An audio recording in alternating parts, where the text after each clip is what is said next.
Dans le premier épisode, on a vu les 5 piliers de l'équilibre alimentaire. Deuxième épisode, deuxième conseil, ou plutôt question. Est-ce que vous êtes plutôt zoom ou longue vue pour équilibrer vos assiettes? Là, on a deux conceptions qui s'affrontent et je vous dirai laquelle gagne dans 2 minutes. La première, c'est le zoom. Ça veut dire que chaque assiette doit être équilibrée. Et selon les représentations actuelles, on va dire, c'est l'assiette avec une certaine proportion de protéines, par exemple un petit quart de l'assiette. Même chose pour les féculents et la moitié de végétaux, sans oublier les matières grasses végétales. L'avantage, c'est de fournir un repère pour celles et ceux qui ont du mal à composer leur assiette. Et parfois, ça peut être très utile, notamment quand vous vous rapprochez d'une course à pied ou de votre premier 10 km, de faire attention à la proportion de crudité de légumineuses, d'oléagineux pour le confort digestif. L'inconvénient, c'est que ça vous oblige à une vigilance un peu plus constante à chaque repas. Ah tiens, si j'ai pas mon petit quart de protéines, l'assiette elle n'est pas équilibrée avec la petite culpabilité qui va bien potentiellement. Et puis si vous vous faites inviter à droite à gauche et que l'assiette de vos hôtes ne correspond pas à ce standard, et bien là vous êtes un petit peu dans la sauce. L'autre conception, c'est la longue vue. Alors là, on prend un petit peu de hauteur ou à défaut de distance, et on regarde l'équilibre alimentaire sur la semaine, 10 jours, 15 jours, 3 semaines.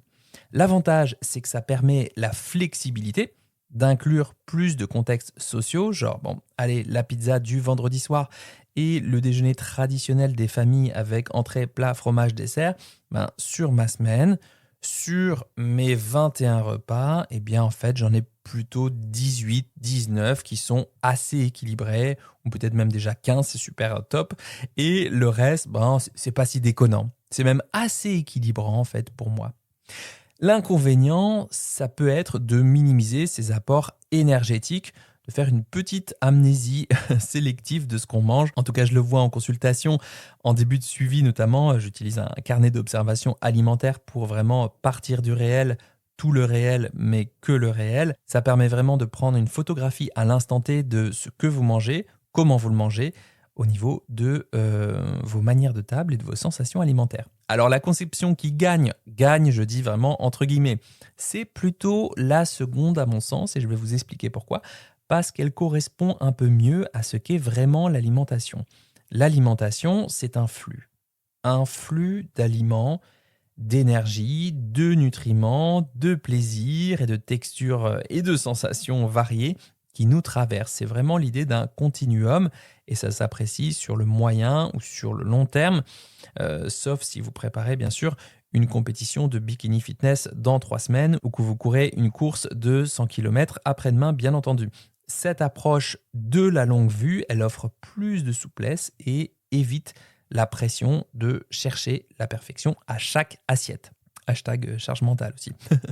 En regardant l'équilibre sur plusieurs jours, vous pouvez inclure vos envies spontanées ou des repas moins équilibrés sur le papier parce qu'ils s'intègrent naturellement dans un schéma global qui est en majorité plutôt sain. Et au passage, ça favorise une relation plus détendue avec la nourriture où plaisir et équilibre cohabitent plus harmonieusement.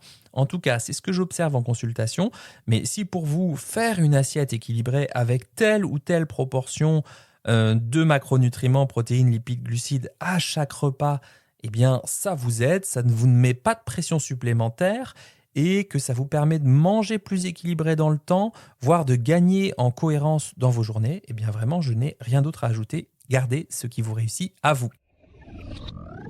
On récapitule, l'équilibre alimentaire s'apprécie sur plusieurs jours ou semaines et l'alimentation, c'est un flux qui vous traverse.